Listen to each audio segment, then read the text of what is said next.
चंद्रशेखर आजाद के अंदर मुझे दम दिखता है, भिड़ने की ताकत दिखती है, युवा में जोश जगाने की ताकत दिखती है। किसी भी कैटेगरी का अधिकारी हो डायरेक्ट जाके भिड़ जाते हैं। जी हमें सपा को नहीं देना, अखिलेश को नहीं देना, किसी को वोट नहीं देना, हम देंगे चंद्रशेखर आजाद। भाजपा पार्टी जो है ये केवल अपने अपने की है। भाई लड़के बताओ तुम्हारे पे मुकदमे नहीं हुए तो तुम तब बताना, जब तुम बिल में छिपे बैठे हो तो तुम पे मुकदमे ही कहाँ से हो गए। इन्होंने एक ही नारा कर रखा है कि मोदी लाओ देश बचाओ। जो इस दौर में ईडी और सीबीआई से डरा हुआ, मैं उसे नेता नहीं मानता। अजी बिल्कुल बेकार है कि बस राम राज्य है। देखो जितना हक हिंदुओं का है हिंदुस्तान पे उतना ही मुसलमानों का है। मुस्लिम वर्ग को वोट लेता है, सीटें लेता है, मगर हिस्सेदारी कुछ नहीं। हमें 27 रुपए का फायदा करा दिया, कितने रुपए का खाद खत्म कर दिया, वो तुम्हारा तुम्हें ही तो दे दिया लौटा के। भाई दलित पिट रहा है, मुस्लिम पिट रहा है, आदिवासी पिट रहा है, पिछड़ा पिट रहा है, तुम पिटते हुए देख रहे कैसे नेता हो भाई। कोई भी किसी के साथ अन्याय होता है वो खुल के सामने आते हैं, तभी उन्हें पसंद करने लगा हूँ। जय भीम साथियों, इस समय हम नगीना लोकसभा क्षेत्र में मौजूद हैं। आप सभी को पता है यहाँ से चुनाव लड़ने वाले हैं चंद्रशेखर आजाद।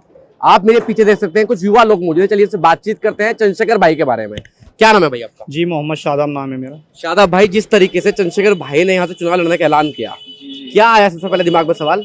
सवाल यही है रोजगार को लेके, और समाज में जैसे दलित, पिछड़ा और आदिवासी समाज, मुस्लिम समाज के साथ जो अन्याय हो रहा है उनमें सुधार आए। लेकिन कुछ लोग तो ये भी कहते हैं कि जो मुस्लिमों की जो आवाज है वो अखिलेश यादव ने खूब उठाई है। देखो अखिलेश यादव ने उठाई अच्छी बात है, लेकिन हमारे जो चंद्रशेखर भाई है उनके अंदर दम है अधिकारी से भिड़ने की। अखिलेश यादव में दम नहीं है। अखिलेश यादव ने पिछली बार यहाँ गठबंधन करा था बहन जी से, उनका प्रत्याशी अभी तक यहाँ हाल चाल पूछने भी नहीं आया। चुनाव से पहले रोज रुक्का काटता फिर था यहाँ से। नाम पता है उनका? जी नाम तो पता है, गिरीश चंद है। कब दिखाई दिया आखिरी बार? भाई मैं 5 साल में एक बार नहीं दिखाई दिया मुझे, और रोल मचाता फिरता था चुनाव से पहले रोज। मगर हमारे जो चंद्रशेखर आजाद जी है दम देखा है, हम वीडियोस वगैरह देखते हैं उनकी, आज लाइव मिले भी है उनसे। आज मिले आप उनसे? हाँ जी मिले हैं। क्या क्या बातें हुई? बहुत अच्छा लगा। शिक्षा के लिए बात करी उन्होंने, दलित पिछड़ों के लिए बात करी, मुस्लिम के लिए बात करी। बहुत अच्छा, मतलब उन्होंने कहा कलम बांट के गए सबको एक एक, कि कलम की लड़ाई है इस टाइम, मतलब कागज और कलम की लड़ाई है, गोली की बंदूक की कोई लड़ाई नहीं है। अगर हमारा ये कीमती वोट सही बंदे पर पहुंच गया तो इंशाल्लाह मुझे लगता है कामयाबी मिलेगी यहाँ से। अखिलेश यादव से नाराजगी क्या है? नाराजगी यही है कि मैं सच बात बताऊं ना अपनी दिल से, एक तो अखिलेश यादव इतने टाइम से रहा है यहाँ, कोई हिस्सेदारी की बात नहीं करता। मुस्लिम वर्ग को वोट लेता है, सीटें लेता है, मगर हिस्सेदारी कुछ नहीं। टिकट भी तो देते हैं। टिकट कहाँ देते हैं? कितने % मुस्लिमों को टिकट है ये बताओ? क्या सांसद थे? आपके एसोसिएशन साहब है मुरादाबाद के? दो या 3 सांसद है। बताओ नगीना लोकसभा इतनी बड़ा क्षेत्र है, एक मुस्लिम सांसद नहीं निकल के जाता है यहाँ से। बिजनौर आ जाओ, 50% वोट है यहाँ बिजनौर के अंदर। अगर एक बार कोई मुस्लिम सांसद यहाँ से निकल के गया हो तो बताओ आप मुझे। तो नाराजगी इस बात की है कि मुसलमानों की हिस्सेदारी नहीं हो पा रही है पार्टी में? नाराजगी रहेगी भाई। भीमराव अम्बेडकर साहब कह के गए कि बराबर अधिकार, इक्वलिटी की बात होनी चाहिए यहाँ पर। और यहाँ पर इक्वलिटी की बात ही नहीं होती। आते वोट लेते, अपने मुख्यमंत्री अधिकारी सब बनाते, मजे लेके चले जाते हैं। हमें चाहिए हिस्सेदारी।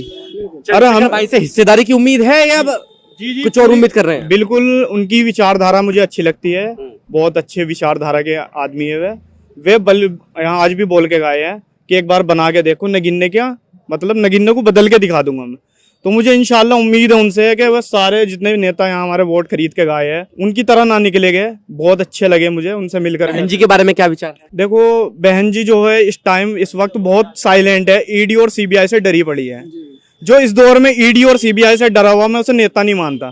चंद्रशेखर आजाद के अंदर मुझे दम दिखता है, भिड़ने की ताकत दिखती है, युवा में जोश जगाने की ताकत दिखती है। इसे नेता बोलते हैं। दलित का, पिछड़े का, आदिवासी का, हर वर्ग का नेता यही है। यही हमारे भीमराव अम्बेडकर साहब कह गए थे, काशीराम साहब ने कहा, कभी को बहन जी भी बोलती थी यही। लेकिन आज वो इतनी साइलेंट है। मेरा सवाल आपसे ये भी है, ये तो हो गई आपकी सीट की बात। मैं मुरादाबाद सीट की बात करूं या मुजफ्फरनगर की बात करूं या मेरठ की बात करूं, गाजियाबाद की बात करूं, वहां जो बहुजन के लोग हैं वो उनकी शिकायत ये भी है कि जब इतने मुकदमे हैं चंद्रशेखर पर, तो चंद्रशेखर अंदर क्यों नहीं है? क्या ये भाजपा के आदमी है जो मायावती को हराने के लिए भाजपा ने खड़ा किया है? अच्छा चलो मुकदमे हैं उन पे, वो लड़ रहा है इसलिए मुकदमे। तुम निकल गाओ, लड़के बताओ तुम, भाई लड़के बताओ तुम्हारे पे मुकदमे नहीं हुए तो तुम तब बताना, जब तुम बिल में छिपे बैठे हो तो तुम पे मुकदमे ही कहाँ से हो गए। भाई दलित पिट रहा है, मुस्लिम पिट रहा है, आदिवासी पिट रहा है, पिछड़ा पिट रहा है।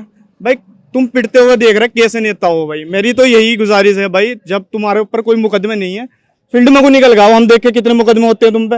एक एक गड्ढे उसमें नहीं दिखते तुम आंदोलन में। उस बंदे के अंदर देखिए डीएम से भिड़ने की, एसडीएम से भिड़ने की हर तरह की ताकत है। 2 बार तिहाड़ जेल में काट चुका है।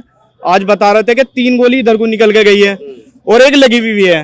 और एक और बात बताई उन्होंने कि कमर की हड्डी में वाल था उनके, इतना पुलिस ने मारा है। भाई ऐसे नेता को हम क्यों नहीं चुनेंगे? बताओ भाई। आपका क्या नाम है भाई साहब? शमशाद अहमद। शमशाद भाई, जो इन्होंने बात कही है इस बात से मैं लगी आपसे बात पूछूंगा। भाजपा का नारा सबका साथ सबका विकास कितना दिखा धरातल पर? भाई साहब हम तो अपने दिल की बता है, भाजपा पार्टी जो है ये केवल अपने अपने की है। अपना अपना मतलब? अपना मतलब जो है इन्होंने एक ही नारा कर रखा है कि मोदी लाओ देश बचाओ।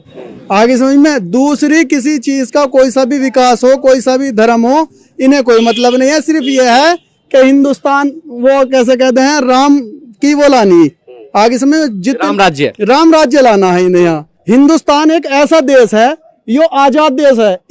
इस तरह की कंट्री पूरे वर्ल्ड में नहीं है। सबको अपना पूरा पूरा अधिकार है, लेकिन बस एक जगह आके ये बिल्कुल बेकार है कि बस राम राज्य है। देखो जितना हक हिंदुओं का है हिंदुस्तान पे, उतना ही मुसलमानों का है। कोई सी ऐसी जंग नहीं हुई जिसमें मुसलमान ने सहयोग नहीं करा, जिसमें शहादत नहीं पाई।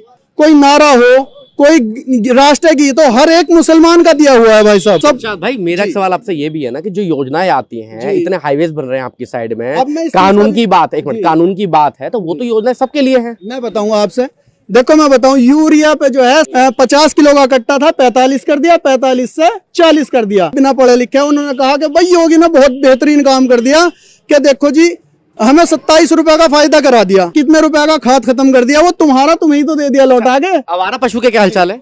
आवारा पशु की सुन लो, देखो कितना बड़ा नुकसान है लोगों का खेतों में। क्योंकि जब माँ का दर्जा दिया है गाय को, तो उसे अपने घर में रखो, अपनी माँ की तरह पालो उसे। अखिलेश यादव के बारे में क्या विचार चल रहा है समाज में? अखिलेश यादव मैं बताऊं आपसे, वैसे तो मेरे फेवरेट हीरो वीआईपी वाले है या थे ना, है भी चंद्रशेखर भाई। हाँ चंद्रशेखर भाई जो है, देखो चंद्रशेखर भाई की मुझे एक चीज बहुत वीआईपी लगती है, बहुत पसंद है उनकी, कि एसडीएम साहब हो, एसपी साहब हो, अजी कोई भी हो, किसी भी कैटेगरी का अधिकारी हो, डायरेक्ट जाके भिड़ जाते हैं आगे समझ में। लेकिन क्या है, अखिलेश जो है हमारे पूर्व मुख्यमंत्री साहब, वे भी बहुत वीआईपी है, मेरे फेवरेट हीरो भी हैं। लेकिन अब क्या है कि माहौल को देखते हुए बस इस टाइम थोड़े से हीरो बदलना पड़ रहा है ना। हाँ हीरो बदल देंगे, कोई दिक्कत नहीं है इसमें जी। हीरो इस टाइम छिपा बैठा है। हीरो वो होता है जो जंग लड़ता है। बस तो हीरो छिपे बैठे हैं, छिपे बैठे हैं हीरो हमारे। सांसद साहब हैं गिरीश चंद भाई जी, दिखाई दिए? ना कुछ नहीं जी। गिरीश चंद देखो जी, शुरू में जब उन्हें वोट लेना था तो इतनी जय जयकार करी, मैं तुम्हारे साथ खड़ा हूँ, मैं यो कर दूंगा वो कर दूंगा। ना जी, हमने तो देखा ही नहीं। जिस दिन से वो यहाँ वोट मांगना आए थे तब तो हमने देखा था, उसके बाद हमने आज तक उनका मुंह ही नहीं देखा। उनका अखिलेश यादव को कुछ लोग ये भी कहते हैं वो ट्विटर वाले नेता बन गए हैं। अब वो ट्विटर पे बैठ के ट्वीट करने वाले नेता है। बिल्कुल सही बात बोली आप। चलो भैया कह रहा है तो सही बात है, वरना वैसा ऐसा कुछ है नहीं है। मुझे बताओ कौन सी लड़ाई लड़ी आजम खां के लिए, कब बोले, और कितने मुस्लिम नेता उनको छोड़कर जा रहे हैं? कितनी लड़ाई? आप एक मिनट, जहां भी अन्याय होता है ट्वीट तो जरूर आ जाता होगा, फील्ड पर उतर कर कितने गए? देखो मैं बताऊं आपसे क्या है, ये जो नेता लोग होते हैं ये सब एक हैं। ये सब एक है। शेखर भाई एक है या अलग है? ना वो अलग है, वो अलग है। देखो जो बात है वो सामने आते हैं खुल के। कोई भी किसी के साथ अन्याय होता है वो खुल के सामने आते हैं, तभी तो मैं उन्हें पसंद करने लगा हूँ। भैया अखिलेश यादव हीरो है नहीं है? बिल्कुल नहीं है जी सर। चंद्रशेखर आजाद। अब कहाँ जा रहे हैं आप? खड़े रहिए। नहीं मैं खड़ा हूँ। हीरो हैं, इतनी क्वालिटी बता दी है, कौन से हीरो मानते हैं आप उन्हें? मैं कोई हीरो नहीं मानता जी, हमने वोट भी दिया है उन्हें पिछली बार, लेकिन अब हमारे हीरो चंद्रशेखर आजाद है। पहले हीरो मानते थे आप? पहले हीरो तो कुछ नहीं मानते थे, बस वोट दिया था उनको गठबंधन में। गिरीश चंद जी को मजबूरी थी देना। क्या मजबूरी थी? बस वो गठबंधन हो गया था, सपा के आदमी थे, हम दे दिया था उन्हें वोट। सपा के आदमी, ये जो सपा के आदमी, बसपा के आदमी, भाजपा के आदमी, तो क्या ये पार्टियां मोहर लगाती है? आप खुद डिसाइड कर दीजिए हम उन पार्टी के आदमी हैं। अब हम उन पार्टी के आदमी हैं, हम चंद्रशेखर के आजाद है जी। अब हमें सपा को नहीं देना, अखिलेश को नहीं देना, किसी को वोट नहीं देना, हम देंगे चंद्रशेखर आजाद। अब मैं ये कह दूंगा अब आप चंद्रशेखर भाई के पार्टी उसमें आ गए हैं अब जी। चंद्रशेखर आजाद के साथ आ गए हम, दिलो जान से उनके साथ है। अखिलेश यादव का क्या होगा अब जो मुसलमानों के ऊपर पूरी राजनीति करते आए हैं? वो अपने ट्विटर पे ही मैसेज करते रहे, वो अपने बैठे हैं जहाँ वही बैठे रहे, उन्हें आने की कोई जरूरत नहीं है। नहीं उन्हें हम वोट देंगे। मुख्यमंत्री पद के लिए भी नहीं, जब लोकसभा विधानसभा चुनाव होंगे तब भी वोट नहीं देंगे? नहीं, जब भी वोट नहीं देंगे जी उन्हें, हम चंद्रशेखर को ही देना है। कोई इसलिए कि वो यहाँ से चुनाव लड़ रहे हैं? नहीं, इसलिए नहीं, और भी क्वालिटी है उनके अंदर। चंद्रशेखर आजाद जी के लिए वो युवाओं के लिए लड़ते हैं, गरीब गरीब चीजें होती हैं, जैसे कि गरीबी है उनको दूर करना। आज भी आए थे वो हमारी बरूकी में, बहुत अच्छी अच्छी बातें करके गए। आपका क्या नाम है भाई साहब? महावीर सिंह। महावीर सिंह, आज चंद्रशेखर भाई गांव में आए थे, क्या क्या बातें हुई, कुछ पता चला? भाई आए थे, नहीं आए थे? चंद्रशेखर आए थे। हाँ। पसंद है वो? हाँ पसंद है, कब से? हमें तो शुरू से ही पसंद है चंद्रशेखर आजाद। और मायावती जी? मायावती अब तो पिछड़ सी गई कुछ। इसलिए पसंद नहीं आ रही वो। हाँ, आप किसी से मत डरो, कौन सी पार्टी पसंद है? पार्टी तो भाजपा भी ठीक है। भाजपा ठीक है। हाँ। भाजपा कैसे ठीक है? भाजपा सबको अनाज दे रही है। और और चलिए दो काम मुझे भाजपा के बड़े गिनवा दीजिए जो देश में उनके आने के बाद बदलाव हुआ। बदलाव का एक तो राम मंदिर बनवा दिया उन्होंने। आप बताइए, राम मंदिर बनाए क्या फायदा, कुछ रोजगार मिला आपको? तो रोजगार कौन सी सरकार देती है? बढ़िया काम कर रही है भाजपा। क्या मुझे बता दीजिए दो। चलिए राम मंदिर बता दिया आपने, दूसरा कोई मामला बताइए मुझे, दूसरा कोई। एक 370 हटवा दी। आपको क्या फायदा हुआ? 370 हटवा दी, राम मंदिर बनवा दिया, आप तो पिंचरी लगा रहे हैं। हाँ, तो पंचर कोई भी सरकार आके हमें तो देने की नहीं है कुछ। अनाज नहीं दे रही है। अनाज हाँ अभी तो करे, भाजपा से फायदा है। और जो अनाज इतना महंगा कर रखा है, जो सब्जी इतनी महंगी कर रखी है, सिलेंडर इतना महंगा कर रखा है। जो भी सरकार आएगी वो महंगाई करेगी। बताओ कौन सी सरकार। 2014 से पहले आप सिलेंडर कितने रुपए का खरीदते थे? सिलेंडर तो जब 400 रुपए का था, आज कितने रुपए का है? अब 900 रुपए का। 900 रुपए का। तो आप ये भी कहते हैं कि कल को अगर कांग्रेस भी आए तो वो भी और महंगाई करेगी? हाँ महंगाई करेगी, गारंटी के साथ महंगाई करेगी।